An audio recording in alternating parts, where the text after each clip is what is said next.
اوه بجو کې دروازه څنګه ډبوله څه حساب په دې ما پرېږدې پلار مو څه کار کوي مړ شوی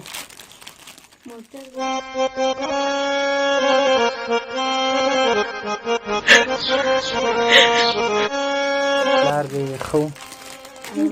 مونږه چې پلار و مونږه به چې باندې رسګون به هم راکول مونږ ته رسوس وکړ وایي خالي باندې مور دی وایي دلته بیا خلکو پورې خبر کوي که دوه مو که نه دوه به باندې مور دې ولې ژاړي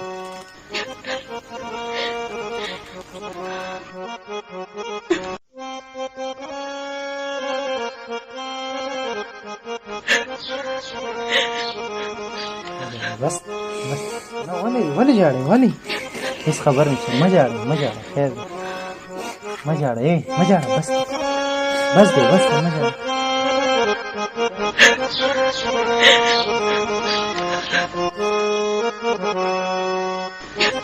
ژړا نه کوې ښه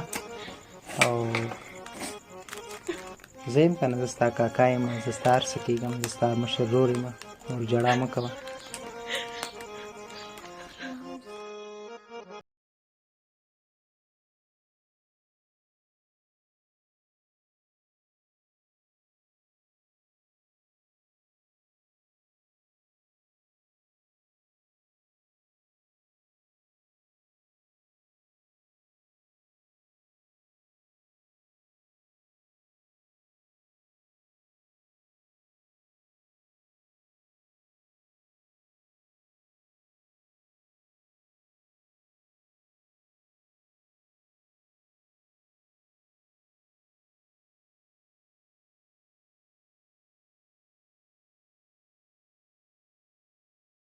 علیکم ورحمت الله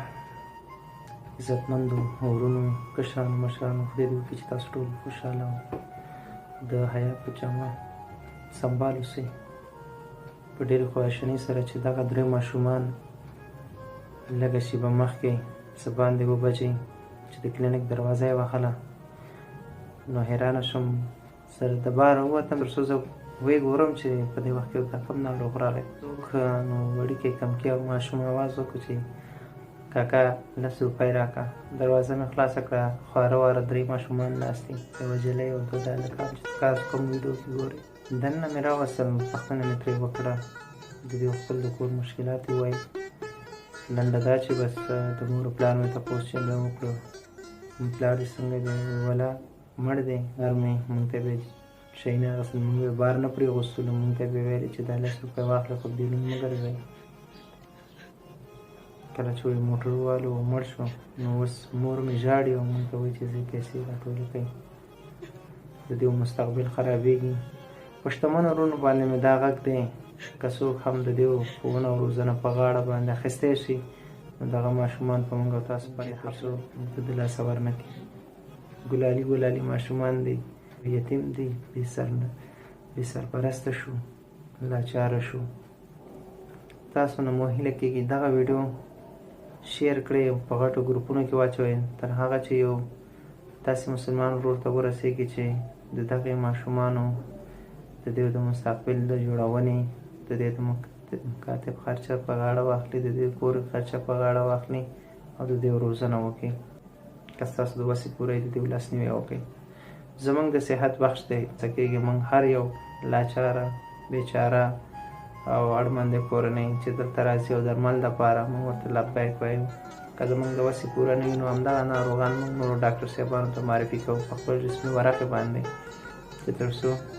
د دې په درملنه کې برخه واخلي او دوی ته د صحتمندۍ ډاډ ورکړي بیا مننه کوم وخت مو نور نیسم خوشحاله او آباد اوسئ